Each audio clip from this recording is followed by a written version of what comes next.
오늘 주백성교회 예배에 참여하신 여러분 진심으로 환영합니다. 온라인 예배에 참여하신 우리 성도님 진심으로 환영합니다. 다 같이 묵도하심으로 하나님 앞에 예배 드리시겠습니다.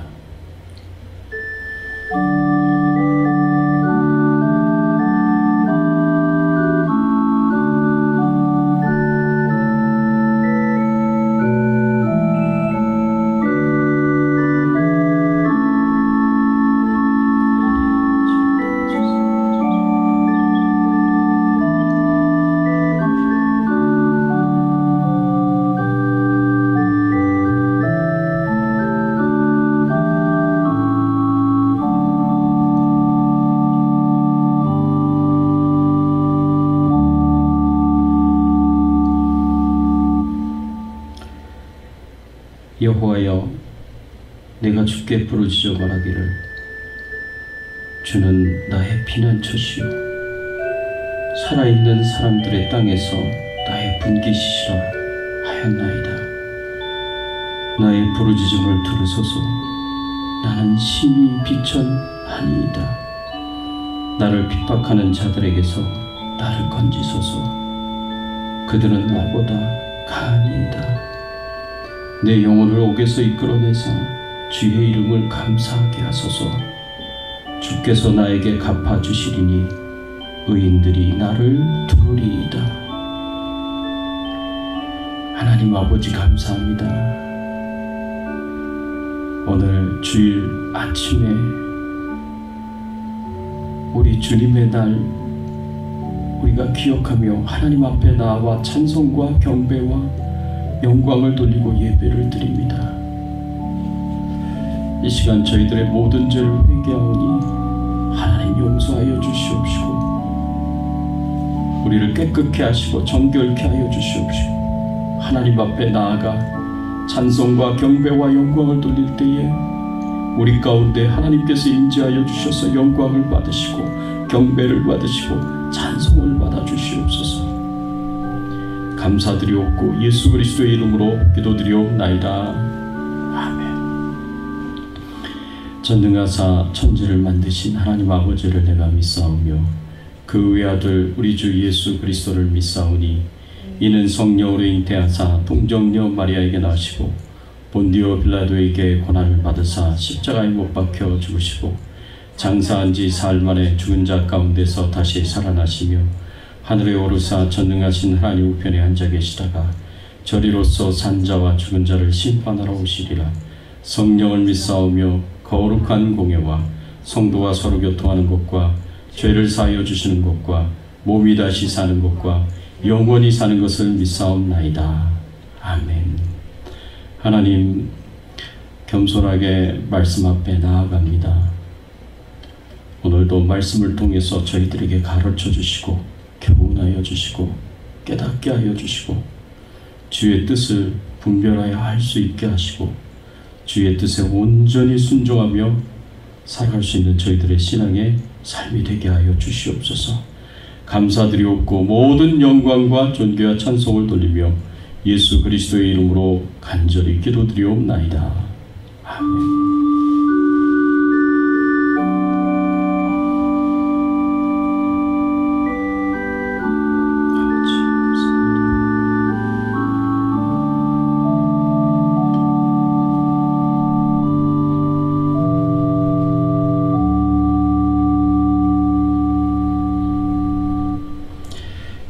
같이 찬양 드리겠습니다. 21장 다 찬양하여라. 우리 찬양 드리겠습니다.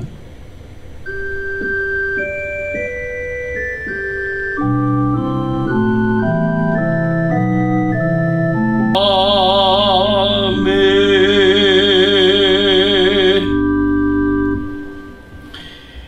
이 시간 우리 함께 은혜 나눌 말씀 레위기 4장 1절에서 12절까지의 말씀입니다. 예배의 시리즈 네 번째 회개와 용서의 제사, 속죄 제사를 우리가 함께 은혜를 나누기를 원합니다. 제가 봉독해 올리겠습니다. 여호와께서 모세에게 말씀하여 이르시되 이스라엘 자손에게 말하여 이르라. 누구든지 여호와의 계명 중 하나라도 그릇 범하였을 때 만일 기름 부음을 받은 제사장이 범죄하여 백성의 허물이 되었으면 그가 범한 죄로 말미암아 흠없는 수송아지로 속죄 제물을 삼아 여호와께 드릴지니 그 수송아지를 회막문 여호와 앞으로 끌어다가 그 수송아지의 머리에 안수하고 그것을 여호와 앞에서 잡을 것이요 기름 부음을 받은 제사장은 그 수송아지의 피를 가지고 회막에 들어가서 그 제사장이 손가락에 그 피를 찍어 여호와 앞 곧 성소 휘장 앞에 7번 뿌릴 것이며 제사장은 또 피를 여호와 앞 곧 회막 안 향단 뿔들에 바르고 그 송아지의 피 전부를 회막문 앞 번제단 밑에 쏟을 것이며 또 그 속죄물이 된 수송아지의 모든 기름을 떼어낼지니 곧 내장에 덮인 기름과 내장에 붙은 모든 기름과 두 콩팥과 그 위에 기름 곧 허리 쪽에 있는 것과 간에 덮인 꺼풀을 콩팥과 함께 떼어내되 화목제 제물의 소액에서 떼어냄같이 할 것이요 제사장은 그것을 번제단 위에서 살을 것이며 불사를 것이며 그 수송아지의 가죽과 그 모든 고기와 그것의 머리에와 정강이와 내장과 똥 곧 그 송아지 전체를 진영 바깥 재버리는 곳인 정결한 곳으로 가져다가 불로 나무 위에서 사르되 곧 재버리는 곳에서 불사를 지니라. 아멘.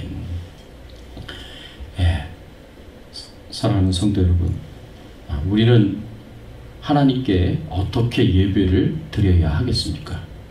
특별히 우리는 하나님 앞에 죄를 지은 죄인으로서 어떻게 속죄 제사를 하나님 앞에 드려야 하겠습니까? 오늘 본문이 기록된 레위기 4장의 말씀에 보면 하나님께서 특별히 죄를 지은 죄인이 하나님 앞에 나와서 회개하고 그리고 용서를 받을 수 있는 속죄 제사에 대해서 말씀을 주시는 것을 이 말씀을 통해서 우리는 보게 됩니다. 특별히 그때 속죄 제사를 드리는 대상들은 대제사장 그리고 이스라엘 모든 백성들, 이스라엘 전체 그리고 족장들 그리고 각 백성들 이렇게 나누어서 하나님께서 속죄 제사를 드리는 방법에 대하여 레위기 4장에서 말씀을 주시고 계십니다. 그런데 이런 말씀을 통해서 우리가 생각해 봐야 할 것은 영적 지도자라고 할 수 있는 대제사장이든 또 정치적, 행정적 지도자라고 할 수 있는 족장들이든 그리고 우리 모든 개개인의 백성들이든 그리고 국가적인 공동체적으로 하나님 앞에 범죄할 수 있다는 것입니다. 모든 사람이 다 하나님 앞에 죄를 지을 수가 있습니다. 그리고 그 죄를 가지고서는 하나님 앞에 나아가 온전한 예배를 드릴 수가 없습니다. 그래서 하나님 앞에 하나님이 기쁘게 받으시는 온전한 예배를 드리기 위해서는 반드시 하나님 앞에 나아갈 때 우리의 죄를 회개해야 됩니다. 그리고 하나님 앞에 용서를 받아야 우리가 드리는 예배가 하나님께서 받으시는 예배요 하나님께서 기뻐하시는 예배가 될 수가 있습니다. 그렇기 때문에 우리가 하나님 앞에 온전하게 예배를 드리기 위해서 우리가 가진 죄를 먼저 하나님 앞에 간절한 마음으로 회개를 하고 하나님의 용서를 구하고 그리고 하나님의 용서를 받고 난 이후에 하나님이 기뻐하시는 예배를 드릴 수 있다는 것을 꼭 기억하시고 그렇게 하나님 앞에 회개할 수 있는 귀한 은혜가 있기를 바랍니다. 그런데 우리가 믿는 우리가 섬기는 하나님은요 죄를 너무나 싫어하시는 분이시기 때문에 우리가 하나님으로부터 멀어지고 하나님의 말씀으로부터 멀어져서 우리가 범죄를 하게 되면 그 죄를 회개하지 않은 이상 용서를 받지 않은 이상 우리는 하나님의 심판과 형벌을 피할 수가 없습니다.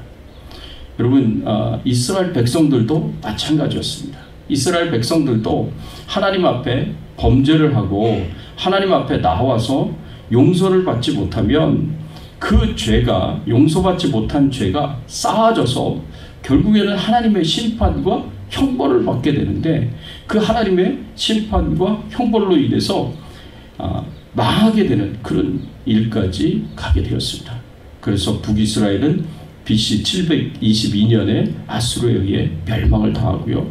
남유다는 BC 586년에 바벨론에 의해 멸망을 당했습니다. 이들이 모두 멸망을 당한 것은 하나님 앞에 범죄하였기 때문이기도 하지만, 그것보다도 자신들이 범죄한 그 죄악들을 하나님 앞에 나아가 회개하지 않고 하나님의 용서를 받지 못했기 때문에 그렇습니다. 회개하지 않고 하나님 앞에 계속해서 그 용서받지 못한 죄가 쌓이게 되면 결국엔 하나님의 진노와 하나님의 심판을 불러올 수밖에 없습니다. 그래서 예수 믿는 사람들이 죄를 안 지는 것도 굉장히 중요하지만, 우리가 죄를 안 지을 수는 없습니다. 모든 사람이 다 죄를 짓게 되어 있습니다. 크건 작던 하나님 앞에 죄를 지으면 이 하나님 앞에 애통하는 마음으로 나아가서 회개를 해야 돼요. 이 회개를 하면서 그때그때마다 짓는 죄들을 쌓지 말고 계속해서 하나님 앞에 회개하고 용서받아서 그 죄를 깨끗하게 클리어해 나가야 돼요. 그래야 용서받지 못한 죄가 쌓여져서 하나님의 심판과 하나님의 형벌을 불러오지 않게 된다는 거죠. 이렇게 우리의 이 땅에서의 우리의 생존과 관련된 중요한 이 죄의 문제를 해결하지 않거든요. 우리는 결단코 하나님이 기뻐 받으시는 그런 예배를 하나님 앞에 드릴 수 없다라는 것을 꼭 기억하시고, 하나님이 임재하셔서 하나님이 영광을 받으시는 그런 예배를 잘 드릴 수 있기를 바랍니다. 그러면 우리가 어떻게 하나님께 예배를 잘 드릴 수 있을까요? 특별히 우리가 죄를 지었을 때 어떻게 하나님 앞에 나와 하나님이 기쁘게 받으시는 예배를 드릴 수 있겠습니까? 첫 번째로 우리가 드리는 예배에는 하나님께 범죄한 모든 성도들의 회개와 하나님의 용서가 있어야 합니다.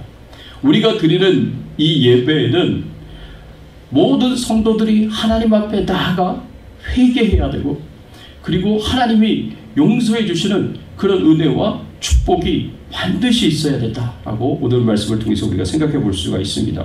구약 이스라엘 백성들은 하나님께 범죄하고 난 이후에 회개하고 용서받기 위해서 속죄 제사를 드렸습니다.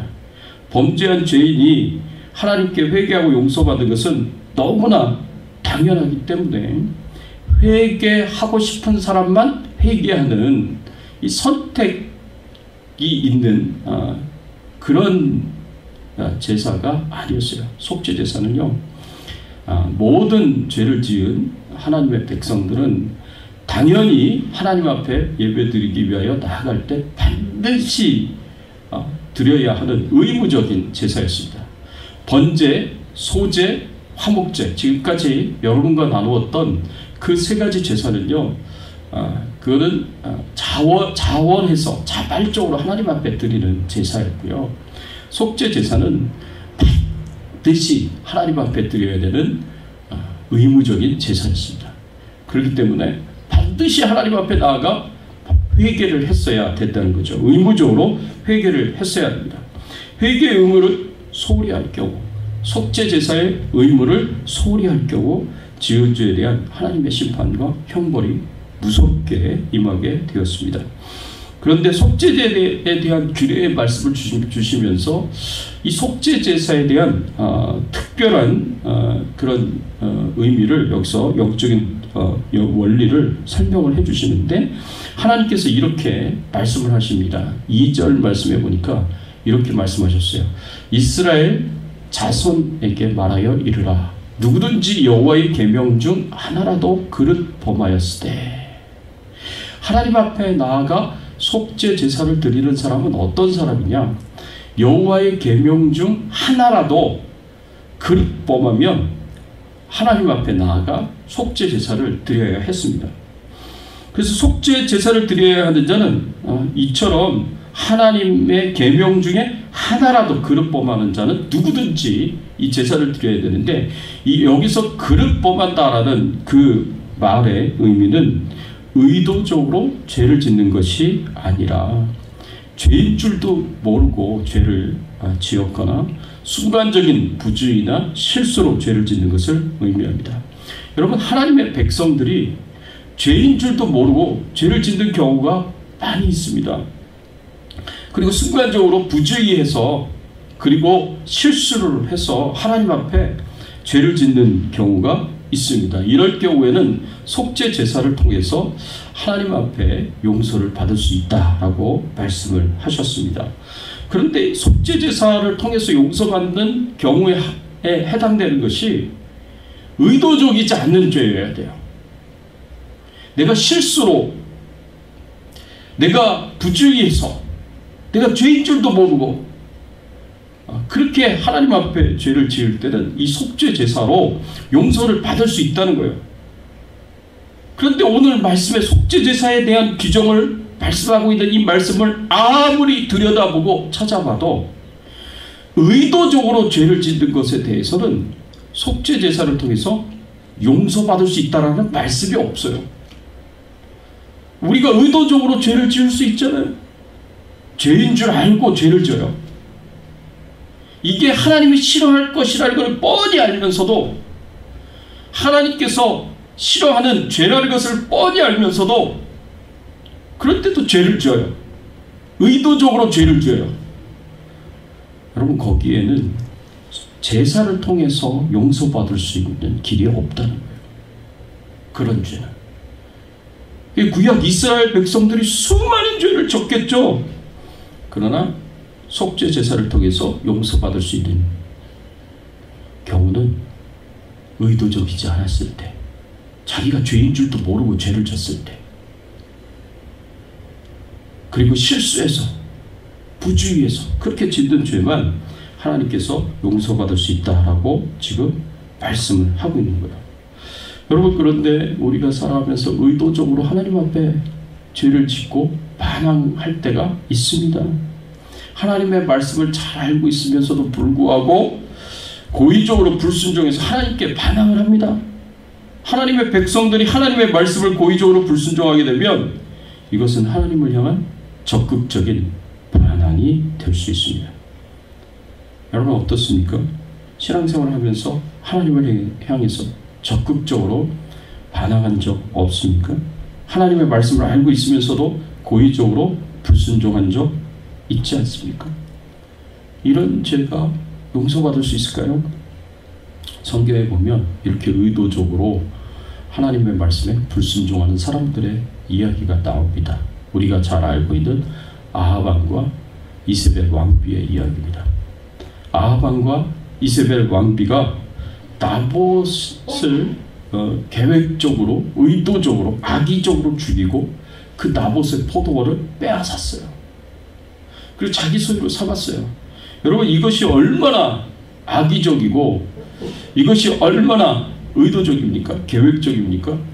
하나님께서 그 모습을 보시고 진노하셔서 엘리야 선지자를 보내셔가지고 아합 왕과 이세벨 왕비의 뿐만 아니라 아합 왕의 모든 가문의 사람들을 다 죽이는 심판을 하시겠다라고 말씀을 하셨어요. 그때 이 고의적이고 의도적인, 악의적인, 계획적인, 하나님이 싫어하시고 하나님의 말씀에 불순종을 하는 것을 뻔히 알면서도 그런 악한 죄를 짓는 그런 아합 왕에게, 이세벨에게, 그 왕가에게, 그 가문에, 그 집안에 하나님께서 이런 엄청난 심판과 형벌을 말씀하셨을 때 아합 왕이 어떻게 했습니까? 아합 왕이 하나님 앞에 바짝 엎드렸어요. 자기 옷을 찢고 죄를 뒤집어 쓰고 베옷을 입고 하나님 앞에 회개했습니다. 정말 간절하게 진실된 마음으로 하나님께 회개를 했어요. 제사를 통해서, 속죄 제사를 통해서 용서함을 받을 수 없는 죄악들이에요. 그런 죄악들을.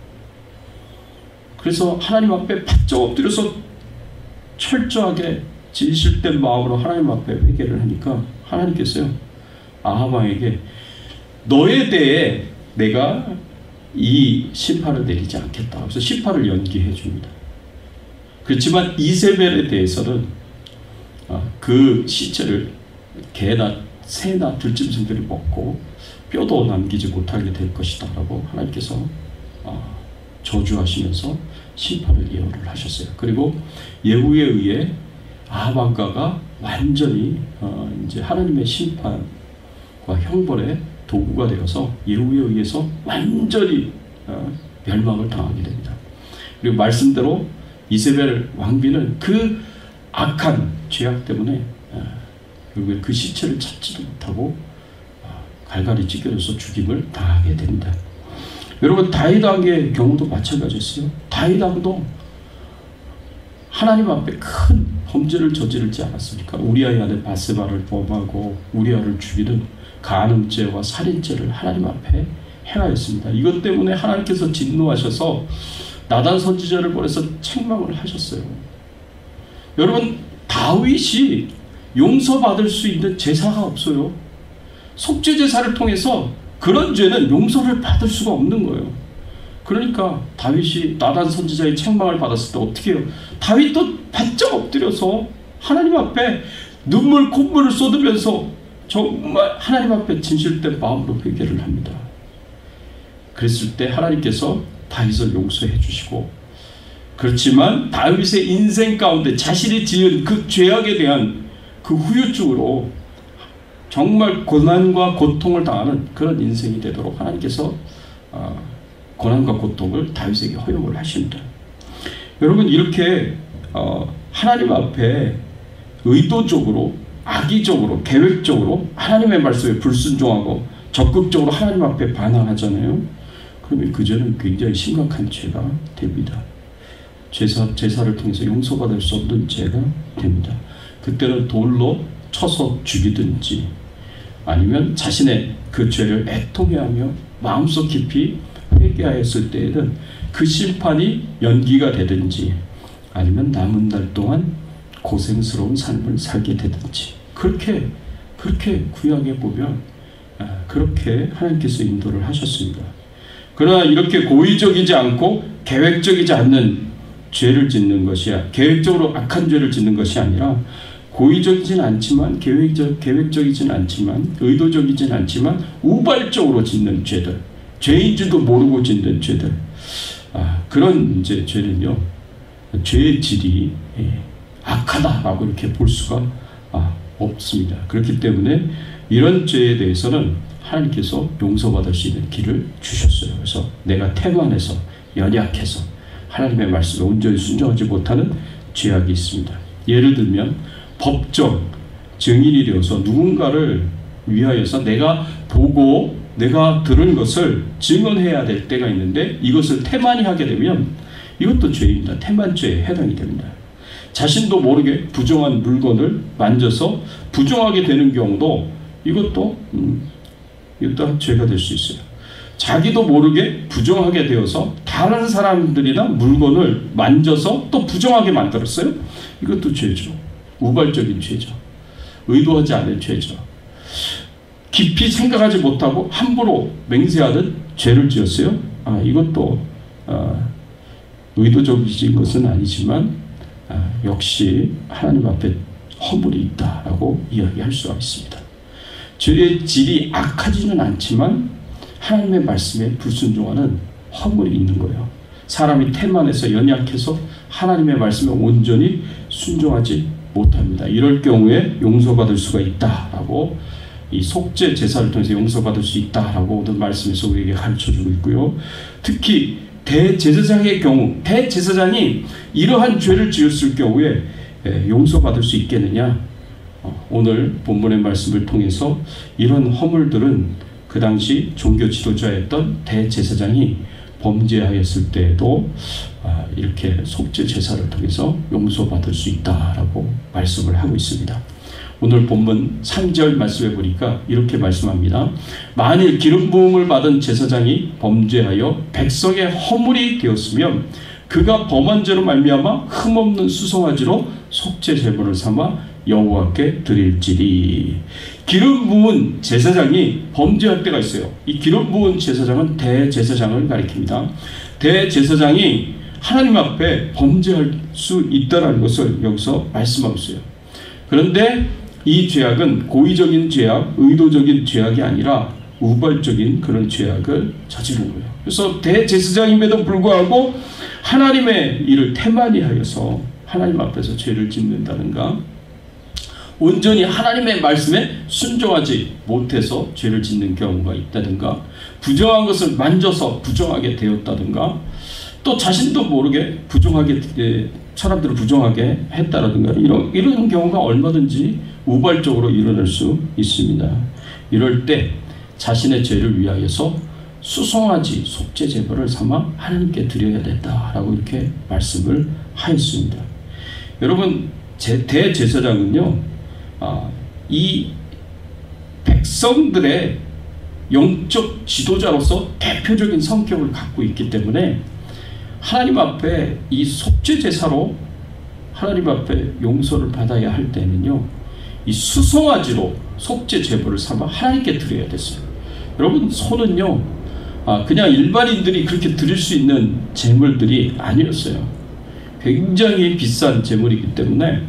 그런데 이스라엘 전체, 공동체 전체가 하나님 앞에 죄를 지었을 때에도 수송아지 속죄 제물을 하나님 앞에 드렸는데, 이스라엘 백성들 전체의 대표격인 영적 지도자이기 때문에 이 영적 지도자인 대제사장이 하나님 앞에 회개할 때는요, 수송아지로 하나님 앞에 속죄 제물을 드렸습니다.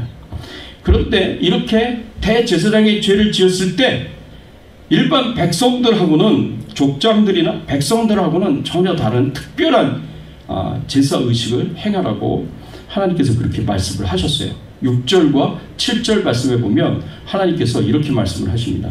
그 제사장이 손가락에 피를 찍어 여호와 앞, 곧 성소의 휘장 앞에 7번 뿌릴 것이면, 제사장은 또 그 피를 여호와 앞, 곧 회막 향단 뿔들에 바르고 그 송아지의 피 전부를 회막 문 앞 번제단 밑에 쏟을 것이며 라고 이렇게 말씀을 하셨습니다. 송아지의 피를 받아가지고 그 피에다가 손가락을 찍어가지고 성소 안으로 들어가서 지성소와 성소를 구분하는 그 지성소의 휘장 있잖아요. 그 지성소의 휘장에다가 7번을 뿌려야 돼요. 세게 강하게 뿌려야 돼요. 그리고 그 피를 가져다가 회막 향단 뿔에다가 발라야 돼요. 그런 이제 의식을 특별히 해가라고 여기서 말씀을 하고 있습니다. 이스라엘 백성들의 영적 지도자, 대표자인 영적 지도자가, 대제사장이 하나님 앞에 범죄를 하였을 경우에는요, 그 제물의 피를 성소의 휘장에다가 7번을 뿌려야 돼요. 그 이야기는 뭐냐? 대제사장의 죄악이 단순히 번제단 뿔에다가 이렇게 뿌리는 그 단 밑에다가 그렇게 쏟는 그 정도 수준으로 그쳐서는 안 되고, 그건 당연히 해야 되는 거고, 이 대제사장의 죄악의 그 영향력은 어디까지 미치게 되느냐? 바로 지성소 안에 있는 성막까지 미치게 된다는 거죠. 왜냐하면 그 성막에서, 지성소 안에서, 성소 안에서 들어가서 날마다 하나님을 섬기는 일을 해야 되는 대제사장이 하나님 앞에 범죄를 하였기 때문에 그 성소의 휘장까지 이 피를 뿌려가지고 정결케 하고 거룩하게 만드는 그 일을 해야 된다라고 가르치고 있고 교훈해주고 있습니다. 여러분, 이게 대제사장이 그냥 일반 백성들이 죄를 범하는 것과 대제사장이 죄를 범하는 것은 그 영향력이 굉장히 다릅니다. 그만큼 대제사장의 죄의 영향력이 훨씬 큰 거예요. 제가 조금 이따 더 자세하게 말씀을 드리겠습니다. 이렇게 휘장에다가 피를 뽑아야 될 뿐만 아니라 7절 말씀에 보니까 회막안 향단 뿔들에 그 피를 발라야 돼요. 여러분, 회막안 향단은 어떤 것을 상징하냐면 성도들의 기도를 상징해요. 이게 향로잖아요. 향로에서 향을 피워가지고 하나님 앞에 드리는 것이, 그게 기도를 상징을 하는 거거든요. 향단불에다가 피를 발라야 된다는 건 뭘 의미하느냐? 이 향단까지도 하나님 앞에 드리는 기도까지도 더럽혀졌다는 거예요. 기도의 통로가 더럽혀졌다는 거예요. 부정하게 되었다는 거예요. 이 말은 기도가 막혔다는 것을 의미합니다. 여러분, 하나님 앞에 죄를 지으면 하나님께 나아가 기도를 해도요, 그 기도가 막혀요. 하나님께 상달이 되지 못한다는 거죠. 하나님이 듣지 않으시는 거예요. 그래서 이사야서 59장 2절의 말씀에 보면 이렇게 말씀을 하셨습니다. 이사야서 59장 2절에 오직 너희 죄악이 너희와 너희 하나님 사이를 갈라놓았고 너희 죄가 그의 얼굴을 가리어서 너희에게 듣지 않으시게 함이라. 너희 죄악이 너희와 하나님 사이를 갈라놓았다. 하나님과 우리 사이를 갈라놓는 게 죄악이거든요. 너희 죄가 하나님의 얼굴을 가리워서 하나님이 듣지 않으신다라고 이렇게 말씀을 하시는 거예요. 미가서 3장 4절에도 동일한 말씀이 기록이 되어 있습니다. 그때에 그들이 여호와께 부르짖을지라도 응답하지 아니하시고 그들의 행위가 악했던 것만큼 그들 앞에 얼굴을 가리시리라 라고 이렇게 말씀을 하셨어요. 하나님께서 그 기도에 응답을 하시지 않으신다라는 그런 말씀입니다. 그러니까 죄를 지으면 기도가 막히게 되어 있습니다. 그래서 이 죄 때문에 부정하게 되고 더럽혀진 기도의 통로를 정결케 하고 회복하기 위해서 그 향단불에다가 피를 바른 거예요. 그래서 그 회개를 하나님 앞에 철저하게 드리게 되는 겁니다. 사랑하는 성도 여러분, 이 세상에 죄가 없는 사람은 아무도 없습니다. 모든 사람이 다 죄를 범했습니다. 그렇지만 정말 중요한 것은 죄를 짓고 나서 어떻게 해야 하는가, 이 부분입니다. 우리가 짓는 죄는 하나님께 드릴 예배를 방해하고 하나님의 은혜를 막히게 하고 우리의 기도가 막히게 만듭니다. 그렇기 때문에 하나님 앞에 예배를 드리기 위해서는, 은혜가 되도록 하기 위해서는, 기도가 하나님 앞에 상달되기 위해서는 우리는 기꺼이 하나님 앞에 나아가 항상 의무적으로 회개 기도를 드려야 된다는 것입니다. 여러분들이 신앙생활을 하면서 하나님께 드리는 예배가 은혜가 되지 않습니까? 하나님 앞에 예배를 드리고 찬송을 드리는데 그게 나에게 은혜가 안 돼요? 내가 하나님 앞에 기도를 드리는데 그 기도가 하나님께 상달이 되고 응답이 되지 않습니까? 그렇다면 여러분, 반드시 내가 하나님 앞에 회개하지 않는 죄가 있지 않은가, 내가 하나님 앞에 용서받지 못한 죄가 있지 않은가를 반드시 돌아보셔야 돼요. 그리고 하나님 앞에 나아가 기도하셔야 돼요. 회개 기도를 하셔야 돼요. 하나님, 혹시 제가 하나님 앞에 회개하지 못한 죄가 있지 않습니까? 제게 가르쳐 주세요. 제게 보여주세요. 제가 하나님 앞에 용서를 받아야 할 죄가 있지 않습니까? 하나님, 제게 가르쳐 주시고 보여주세요. 그럼 하나님이 가르쳐 주세요. 보여주세요. 그러면 보여주시는 대로, 가르쳐 주시는 대로 하나님께 나아가 반드시 회개 기도를 하셔야 돼요. 그것도 내 죄에 대하여 우리가 애통하는 마음으로, 정말 진실된 마음으로, 내가 지은 죄를 슬퍼하며 하나님 앞에 진실된 마음으로 회개를 해야 됩니다. 그래야 하나님이 우리의 죄를 용서해 주시고 우리의 예배를 회복시켜 주시고 우리가 하나님으로부터 받는 은혜를 회복시켜 주시고 우리의 기도가 회복이 되어서 하나님과 영적으로 친밀한 교통과 교제를 나눌 수 있게 되는 것입니다. 이걸 못하면 이 하나님의 은혜와 축복을 받는 게 아니라 하나님의 심판과 형벌을 받을 수 있다는 것을 우리가 기억하시고 항상 하나님 앞에 나아가 의무적으로 회개하시고 하나님 앞에 용서를 받는 그런 예배를 드릴 수 있기를 바랍니다. 두 번째로, 마지막으로 우리가 드리는 예배는요, 개인적인 회개에서 공동체적인 회개로 나아가야 합니다. 확장이 되어야 합니다. 대제사장은 하나님께서 기름 부어 세우신 이스라엘 전체의 영적 지도자이기 때문에 대제사장이 하나님께 범죄하게 되면 그 죄는 공동체 전체의 허물이 됩니다. 3절 말씀에 보면 이렇게 말씀하셨습니다. 만일 기름 부음을 받은 제사장이 범죄하여 백성의 허물이 되었으면 그가 범한 죄로 말미암아 흠없는 수송아지로 속죄 제물을 삼아 여호와께 드릴지니. 대제사장이 하나님의 말씀에 불순종하는 것이 백성들의 허물이 된다라고 이렇게 표현되어 있습니다. 여러분, 죄는요 개인적이라 내가 지은 죄는 내 허물이지 그게 다른 사람의 허물이 될 수가 없거든요. 그런데 하나님께서 대제사장이 범죄를 하게 되면 그것이 백성의 허물이 될 수 있다라고 여기서 말씀을 하고 있고 가르치고 있습니다. 그냥 대제사장 개인의 죄로 끝이 나지 않는다는 거죠. 그것이 백성들의 허물로까지 확산이 될 수 있다는 겁니다. 그 이유는 대제사장은 영적 지도자이기 때문에, 백성들을 대표하는 영적 지도자이기 때문에 그렇습니다. 대제사장은 백성들 편에서 백성들을 대표하여 백성들을 위하여 하나님 앞에 나아가 중보기도하는 자입니다.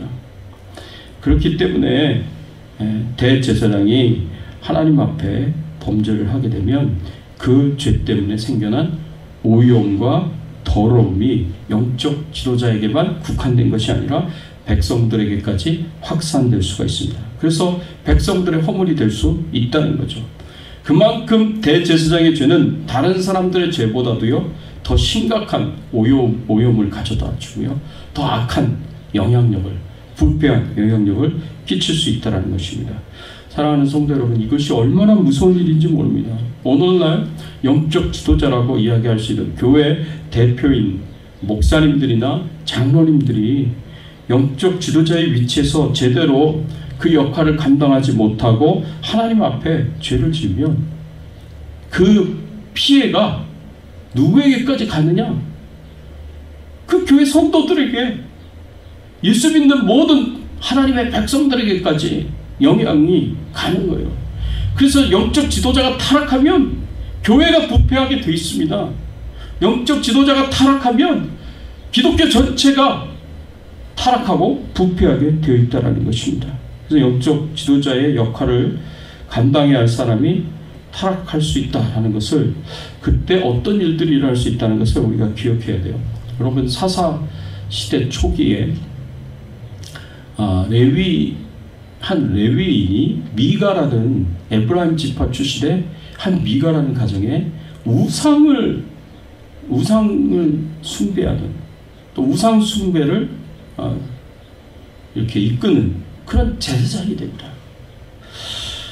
미가라는 사람의 집에 은으로 만든 신상이 있었는데 그 신상을 숭배를 하다가 지나가는 레위인을 붙잡아서 그 자신의 집에 제사장으로 삼았어요. 그래서 그 레위인이 미가의 그 신상 숭배, 우상 숭배를 주관하는 제사장이 됐습니다. 여러분, 이게 어떻게 이런 일이 일어날 수 있겠습니까? 그것도 사사시대 초기예요.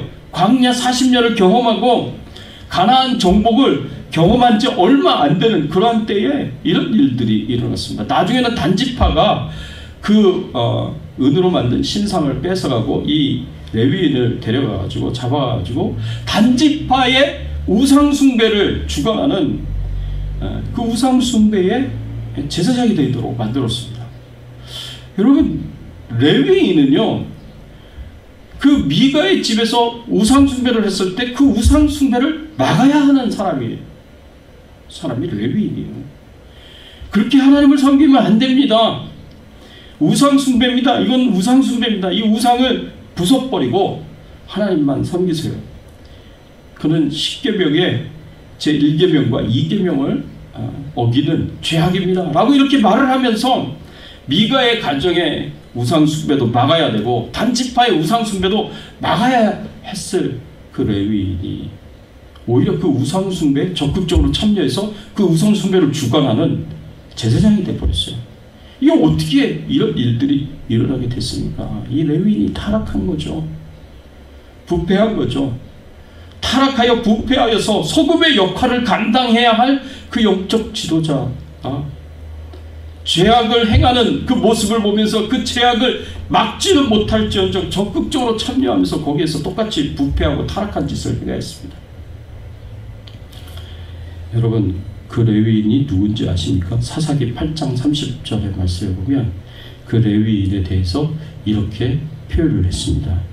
단 자손이 자기들을 위하여 그 새긴 신상을 세웠고 모세의 손자요 게르솜의 아들인 요나단과 그의 자손은 단지파의 제사장이 되어 그 땅 백성이 사로잡히는 날까지 이르렀더라.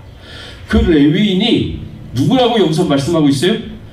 모세의 손자요 게르솜의 아들이다 라고 이렇게 표현했어요. 모세의 손자가, 우리가 알고 있는 그 위대한 영적 지도자였던 그 모세의 손자가 모세의 아들인 게르솜의 아들인 요나단이라는 이름을 가진 그 사람이 미가의 집에 우상 숭배를 하는 제사장이 되었고 단지파에 우상 숭배를 하는 제사장이 되었습니다.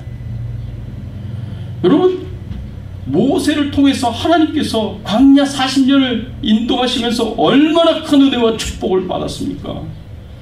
여호수아를 통해서 가나안 정복을 하면서 가나안에 정착하면서 얼마나 하나님께 큰 축복을 받았습니까? 그런 엄청난 은혜와 축복을 받은 지 얼마 되지 않아서 모세의 손자가 이런 엄청난 죄악을 행하게 됩니다. 여러분, 영적 지도자가 타락하면요, 이것은 백성들에게 큰 영향을 주어서 백성들을 급속도로 타락하게 만듭니다.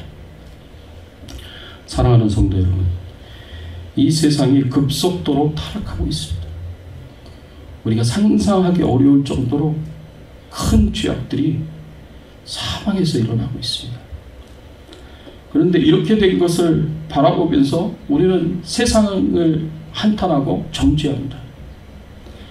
그런데 세상이 이렇게 타락하게 된 이유 중에 하나가 이들을 바른 길로 인도해야 할 사명이 있는 교회가, 영적 지도자가, 성도들이 제대로 소금의 역할을 감당하지 못한 책임이 있다는 것을 우리는 알아야 합니다. 그렇기 때문에 대제사장의 죄가 그 공동체 전체의 허물이 되는 것이고, 공동체 전체가 이 허물의 사함을 받지 못하면 이것 때문에 멸망을 당하고 하나님의 심판을 받을 수가 있습니다. 그래서 공동체 전체가 하나님의 심판을 받게 되면 그 가운데 신앙생활을 잘 알고 있는 성도들도요, 그 고난과 고통을 받게 되어 있습니다.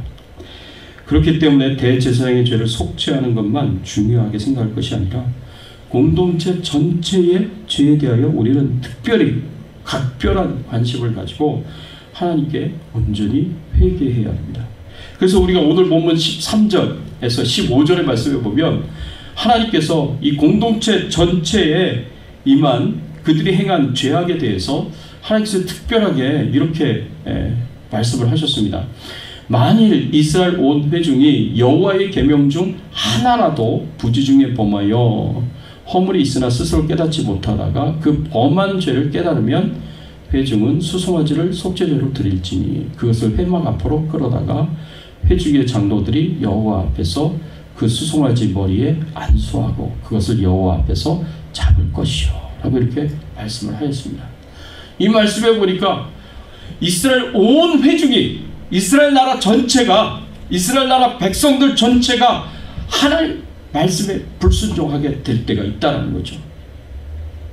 그래서 그거를 깨닫지 못하다가 깨닫게 되면 어떻게 하라고요? 하나님 앞에 속죄 제사를 드려야 된다라고 말씀을 하고 있습니다.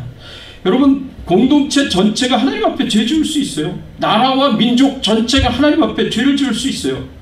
그때는 그 죄를 가지고 하나님 앞에 나아가 회개해야 되는 거예요. 하나님 앞에 나아가 하나님, 저희들이 잘못했습니다. 이 나라가, 이 백성들이, 이 민족이 하나님 앞에 죄를 지었습니다. 하나님 용서해 주세요라고 간절하게 회개를 드려야 됩니다. 여러분, 구약 이스라엘 역사를 보면 이런 민족 전체가, 나라 전체가, 백성들 전체가 하나님 앞에 죄를 지을 때가 있었습니다. 출애굽기 32장에 보면 모세가 시내산 꼭대기에 올라가서 하나님으로부터 십계명의 두 돌판과 율법의 말씀을 받았을 때, 그때 이스라엘 백성들이 뭘 했어요? 그 밑에서 금송아지 우상 숭배를 했잖아요. 이스라엘 백성들 전체가 다 하나님 앞에 죄를 지었잖아요.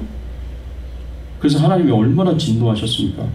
모세에게 내가 이 민족을 멸망을 시키고 내가 너로 새 민족의 조상이 되게 하겠다. 내가 너로부터 아브라함처럼 너를 세워서 새 민족을 이루어서 내가 거룩한 백성으로 세우겠다. 하나님께서 그렇게 말씀하셨어요. 그래서 이스라엘 전체를 다 심판하여 진멸하여 멸망시키시겠다고 말씀하셨어요.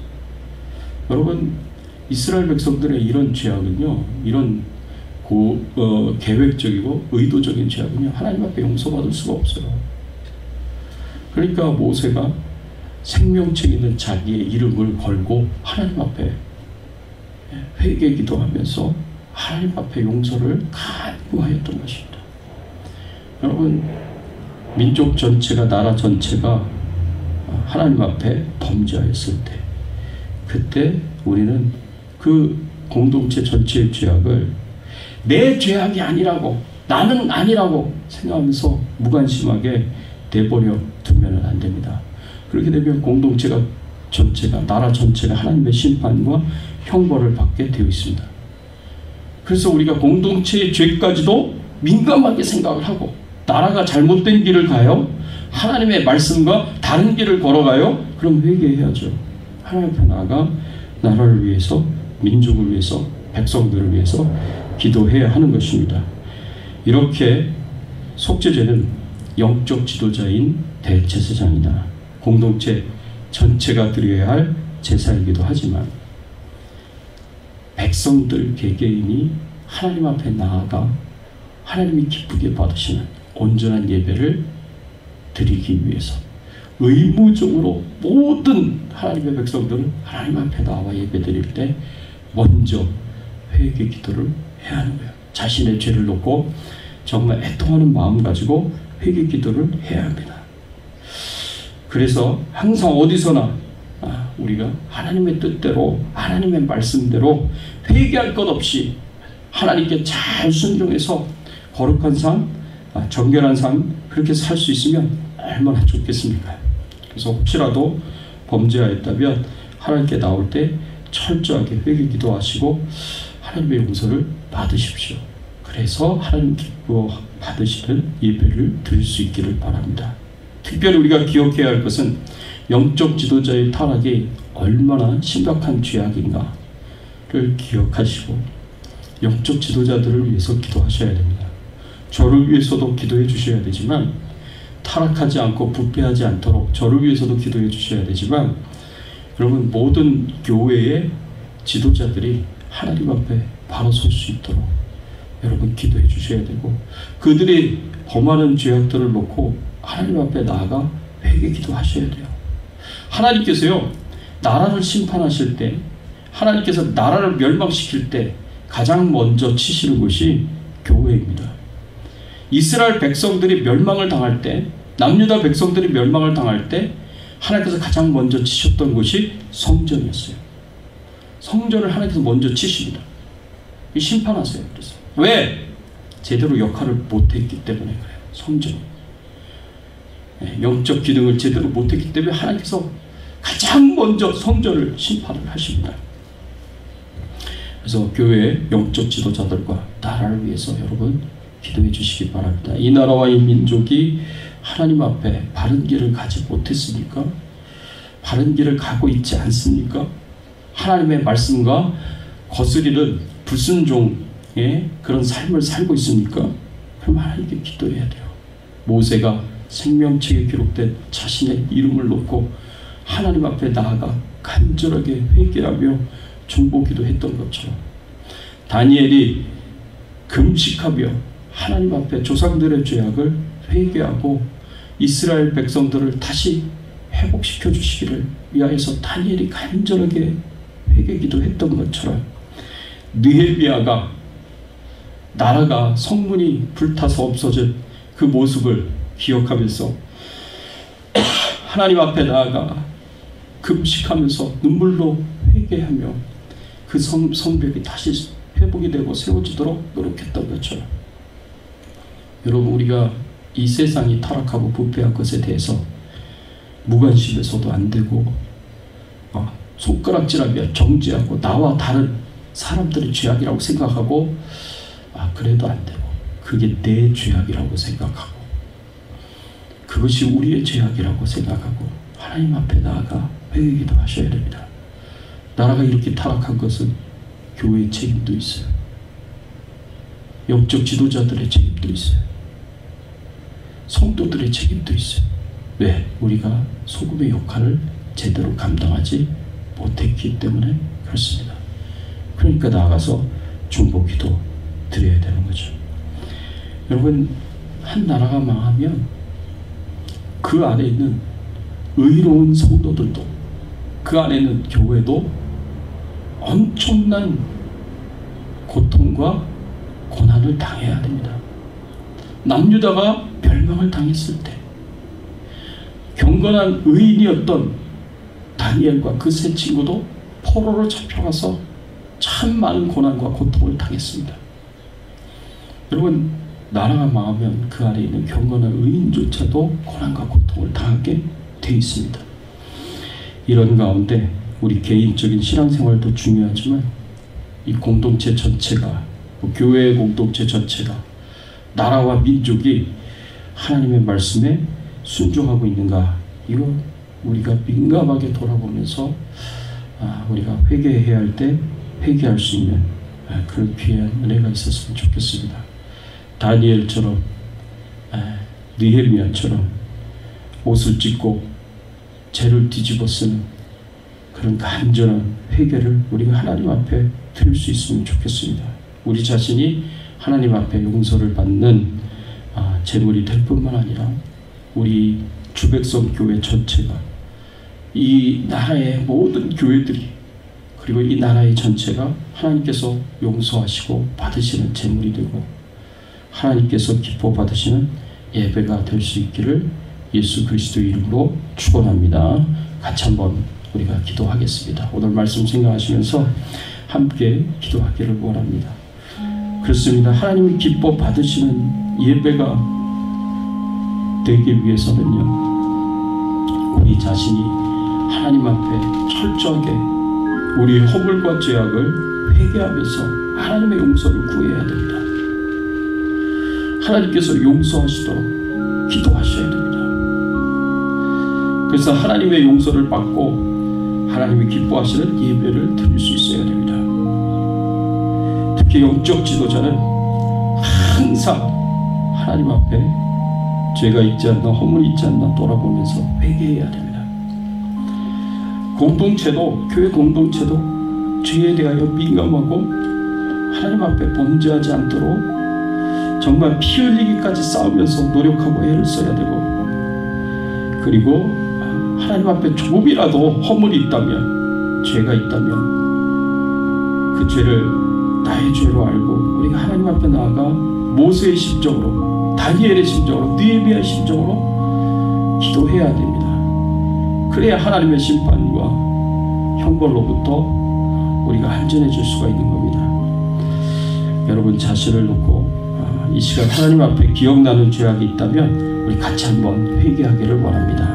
하나님 용서해달라고 회개기도 하시고, 또 우리 교회를 위하여서, 저를 위하여서, 영적 지도자들을 위하여서, 또 이 나라와 민족을 위하여서 이 시간 잠시 우리가 통성으로 중보기도 하겠습니다. 함께 회개하면서 기도하겠습니다.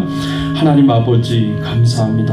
오늘 속죄제 제사를 통해서 우리가 어떻게 하나님 앞에 예배를 드려야 하는지를 알게 하시고 깨닫게 하시니 감사를 드립니다. 하나님, 저희들의 죄악을 하나님 앞에 회개합니다. 애통하는 심정으로 하나님 앞에 회개합니다. 하나님, 용서하여 주시옵소서.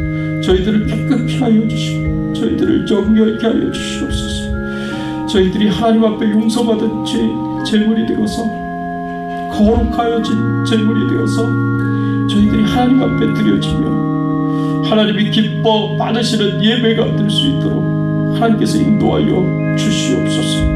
하나님 아버지, 영적 지도자들이 하나님 앞에 깨어 정결하고 거룩한 삶을 살게 하여 주시옵소서. 하나님 앞에 모든 죄악을 철저하게 회개하면서 하나님 예배를 주관하게 하시고 우리 성도님들에게 선한 영향력을 끼칠 수 있도록 모든 교회의 영적 지도자들을 축복하여 주시고 은혜를 베풀어 주시옵소서. 이 나라와 민족이 하나님 말씀에 불순종하면서 타락하고 부패한 길을 걸어가고 있습니까?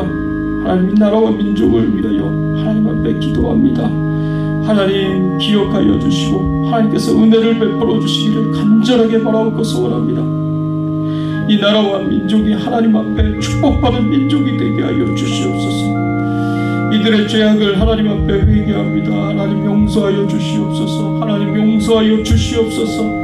하나님께서 은혜를 베풀어 주시옵소서. 하나님 용서하시고 하나님 은혜를 베풀어 주시기를 원합니다. 하나님 주여 도와주시옵소서. 하나님 아버지 감사합니다. 오늘 말씀을 통하여서 우리가 어떻게 하나님 앞에 예배를 드려야 되는지, 우리가 가지고 있는 죄악들을 철저하게 하나님 앞에 애통하는 마음으로 회개하고 하나님 앞에 용서함을 받아서 하나님이 기뻐 받으시는 예배를 드릴 수 있는 저희들이 되게 하여 주시옵소서. 영적 지도자들이 이 나라와 민족이 전체가 공동체가 하나님 앞에 정결하기를 소원합니다. 하나님 앞에 혹여 범한 죄악이 있다면 다 용서하여 주시고 이 나라와 민족 전체가 공동체적으로 하나님 앞에 범한 죄가 있다면 하나님 다 용서하여 주시옵소서. 깨끗하게 하시고 정결하게 하여 주시옵시고 우리 모든 성도님들이 교회 영적 지도자들이 교회가 이 세상의 빛과 소금이 되어서 하나님 썩어져가고 부패해져가는 오염된 부분들을 잘라내게 하시고 그리고 빛의 삶을 살아갈 수 있도록 말씀에 순종하고 하나님께 순종하는 삶을 살아갈 수 있도록 하나님 도와주시옵소서. 감사드리옵고 예수 그리스도의 이름으로 기도드리옵나이다. 아멘. 우리 앞뒤에 좌우에 계신 분들과 함께 인사를 나누겠습니다. 반갑습니다. 잘 오셨습니다. 반갑습니다. 잘 오셨습니다. 교회 소식 알려드립니다. 계속해서 교회와 개인 방역 잘 지켜주시기를 부탁을 드리고요. 또 큐티 영상 꼭 들으시기 바랍니다. 또 매주 금요일 저녁 7시 30분 성경 공부가 있습니다. 줌으로 하는 이 성경 공부 꼭 참여를 해주시기를 부탁을 드립니다. 우리 같이 찬양을 드리겠습니다. 292장 주 없이 살 수 없네. 우리 찬양 드리겠습니다.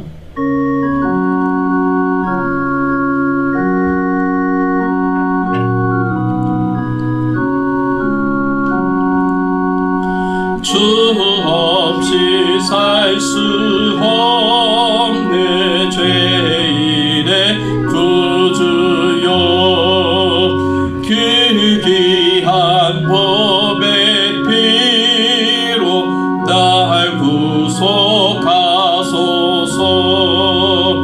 구주의 사랑으로 흘리신 보혈 내 소망 나의 위로 내 영광 됩니다. 주 없이 살 수 없네. 나 혼자 못서리 힘없고 부족하며 지혜도 내 조는 나의 생명 또 나의 힘이라. 주님을 의지하여 지혜를 얻으리. 주 없이 살 수 없네. 내 주는 아신다. 내 영의 깊은 간구 마음의 소원을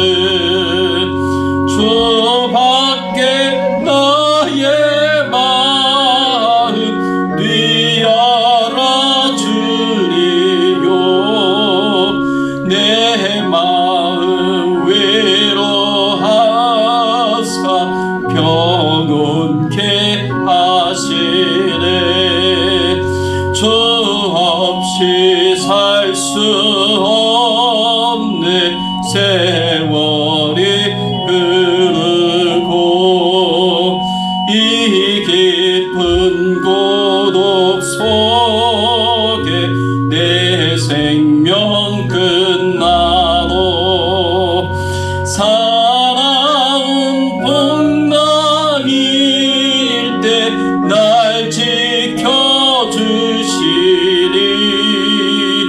내 곁에 계신 저리 늘 힘이 됩니다.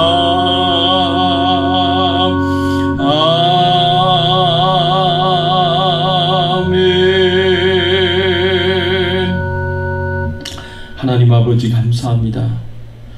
지난 한 주간 우리의 삶을 지켜주시고 보호해주시고 돌봐주시는 은혜에 감사를 드립니다. 특별히 코로나19 바이러스로부터 안전하게 하시고 저희들의 가족 그리고 저희들의 후손들까지 하나님께서 지켜 보호하여 주시니 감사를 드립니다. 하나님만 영광을 받으시고 하나님만 찬송을 받아 주시옵소서. 특별히 하나님 앞에 기도하고 원하옵고 구하옵는 것은 아버지 하나님, 하나님의 은혜에 감사한 마음을 가지고 감사를 표현하며 예물을 드린 그 손길들과 그 심령들을 기억하여 주시옵시고 하나님께서 하늘의 신령한 은혜와 축복으로 풍성하게 부어 주시옵소서.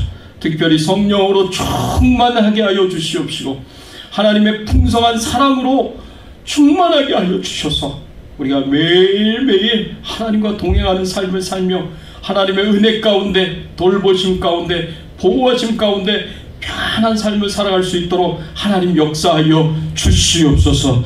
앞으로도 계속해서 코로나 바이러스로부터 안전하게 하시고 모든 사고와 위기로부터 하나님께서 눈동자같이 지켜 보호하여 주시옵기를 간절히 바라옵고 소원합니다. 하나님이시여 특별히 간절히 기도하고 원하옵는 것은 우리의 가정들을 지켜 보호하여 주시고 생업을 지켜 보호하여 주시고 우리의 건강을 지켜 보호하여 주시기를 간절히 바라옵고 소원합니다. 이 힘들고 어려운 때를 잘 이겨나갈 수 있도록 필요한 모든 것을 채워주시고 하나님 공급하여 주시옵소서. 하나님이 주시는 은혜가 하나님 주신 축복이 넘칠 수 있도록 역사하여 주시옵소서. 아버지 하나님, 지금 이 시간에도 하나님의 복음을 가지고 땅끝까지 가서 복음을 전하시는 우리 모든 선교사님들을 기억하여 주시옵소서. 그들에게 성령 충만한 은혜가 임하게 하여 주시옵소서. 오순절 마가다락방에 임하였던 성령의 충만한 강림의 역사가 일어나게 하여 주시고 마음껏 복음을 전하고 사명을 감당할 수 있도록 하나님께서 영적으로 육적으로 강건케 하시고 그리고 필요한 모든 것을 채워주시고 공급하여 주시옵소서. 감사드리옵고 우리의 왕 되시고 주인 되신 예수 그리스도의 이름으로 기도드리옵나이다. 아멘.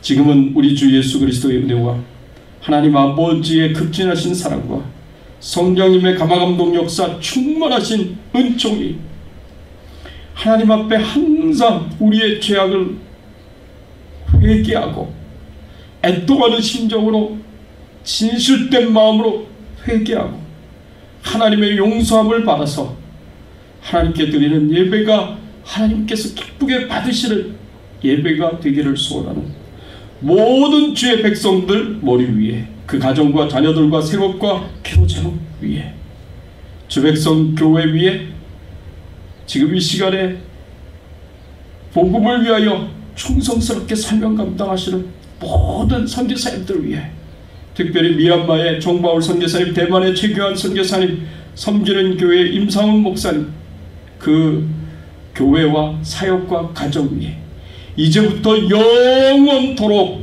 함께 계실지어다.